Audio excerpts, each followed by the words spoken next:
Voy a tratar de que la vean en el libro. Mi padre de crianza, Lorenzo Antonio Smith, nacido en el Rincón de Ramírez en 1913, era bisnieto de Fortunato Jara. Y durante muchos años, él era militante blanco revista, ¿no? Durante muchos años lo escuché muchas veces hablar con simpatía proverbial hacia este Fortunato Jara, que había sido servidor de Aparicio Saravia, y antes que de Aparicio Saravia se había iniciado en 1836 en la batalla de Carpintería con 14, 15 años y culminó falleciendo en 1897 en pleno campo de batalla. A mí me parecía imposible que en varias generaciones pudiera existir el nombre de esa persona, que la tradición oral, y ahí vemos lo que eran otros tiempos, ¿no? Cuando los padres tenían la suerte de hablar con nosotros, los hijos, ¿no? Había más tiempo y podían contarnos los hechos del pasado. Ahí fue que conocí a Fortunato Jara en esas tardecitas frías de invierno de Vergara, cuando mi padre me empezaba a relatar lo que había sido el bisabuelo de él. En la historia del Uruguay se habla mucho de los que gestaron las batallas, de los que ganaron las batallas, de los que armaron las revoluciones. Pero se habla poco de los segundones. Y Fortunato Jara fue uno de los segundones, justamente. Y cuando digo segundones, no lo digo en forma despreciable. Y cuando digo que se habla de los primeros, tampoco lo hago en forma despreciable. Pero entiendo que en un campo de batalla todos corrían con la misma suerte. O sea, que la sangre de cada uno que entraba en un campo de batalla tenía el mismo valor. Si ustedes quieren más tétrico, el pescuezo de cada uno que entraba en un campo de batalla tenía el mismo valor.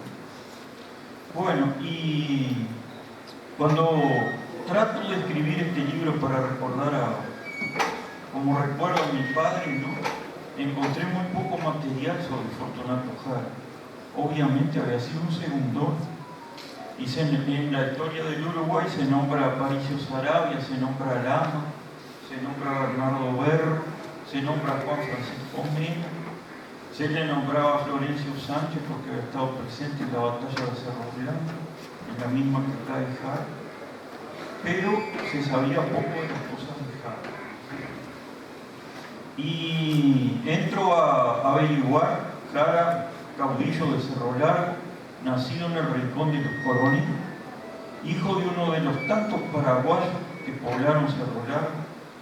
Algunos hasta dicen que esos paraguayos llegaron como vaquianos del virrey Ceballos.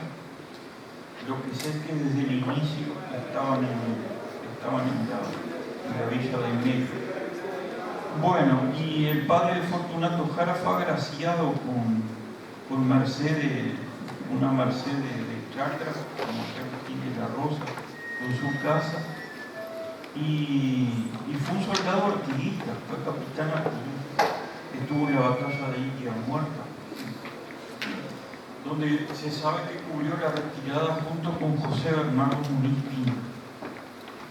Y hoy les decía que Jara comienza su periplo guerrero en 1836, de la mano de don Dionisio Coronel y de toda esa gente cerrolada.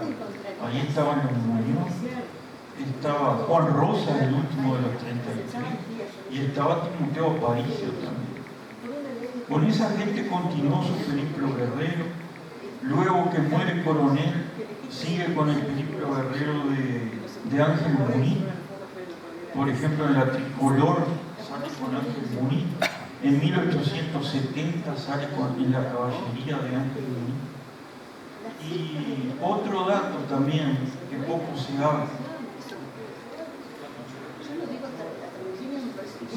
Bueno, voy a ser más explícito. Otro dato que lo quiero dejar sobre el tapete, que se habla poco, ¿no? Fue de los blancos que fueron a la guerra de Paraguay. Hubieron blancos que lo ayudaron a Venancio Flores en la guerra del Paraguay, de la Triple Alianza. Y eso trató de taparse todo. Por ejemplo, de Cerro Largo podemos hablar de un Ángel Muní porque era el jefe de la división. Pero los otros, de Juan Francisco, de Ignacio Mena, que era el padre de Juan Francisco, podemos hablar de Cayetano Borda, que era el padre del amigo aquel de Agustín Barrio, de Borda y Pagola. Podemos hablar de Sergio Muñoz Ceballos, que hoy hablaba el doctor Rodríguez, de él también. Bueno, y no de muchos más, porque eso quedó bastante tapado. Y ahí está una de mis interrogantes que la pongo en este libro. ¿Jara fue o no fue a la guerra del Paraguay? No se sabe. Lo que se sabe es que Jara aparece con campos en el Rincón de Ramírez, que son mercedes que le otorgan sus superiores por prebenda y agradecimiento de la guerra. En 1870 se había casado con Elemencia Páez, que era de Mil, y ahí tiene un lote de ahí, donde fue muy bravo llegar al nacimiento de los hijos también. No sé si no están presentados en Cerro Largo, qué pasó. No se pudo encontrar la partida de defunción de Elemencia Páez, y Jara sale de Vergara con 74 años en lo que sería su última patriada en 1897.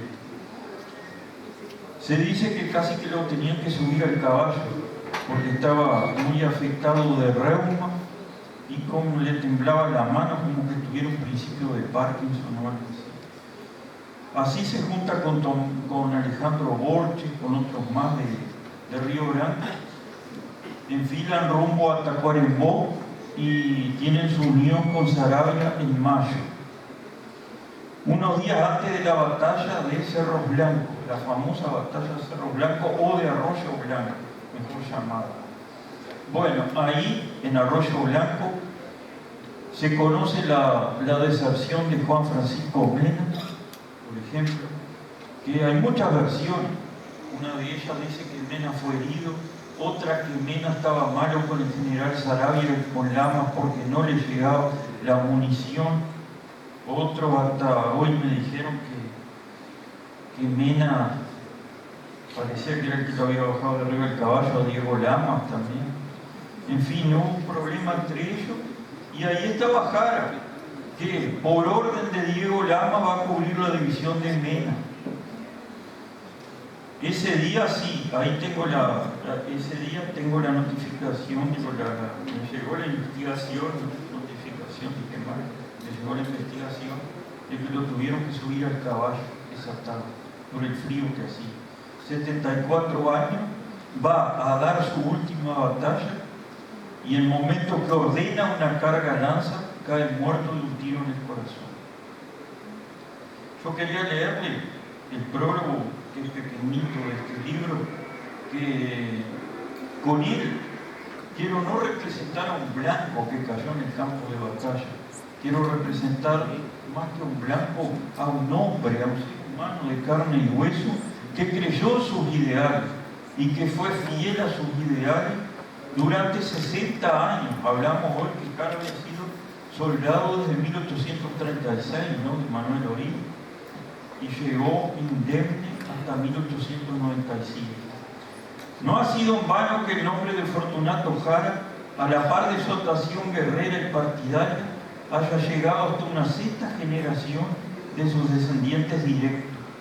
Indudablemente, en la historia de los pueblos orientales son muy pocos, se diría que hasta contados en los dedos de una mano, los que han podido acceder al podio de la gloria, donde las tradiciones orales de la familia han dispuesto de su buena porción de tiempo para evocar el destaque particular de un antepasado.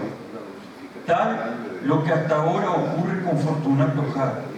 Más allá de los datos escritos que existen del personaje, que no son ni abundantes en conceptos ni precisos en la cronología más elemental, tenemos a la tradición oral de la familia, que ha jugado un papel preponderante para mantener de pie a una historia que linda con la leyenda.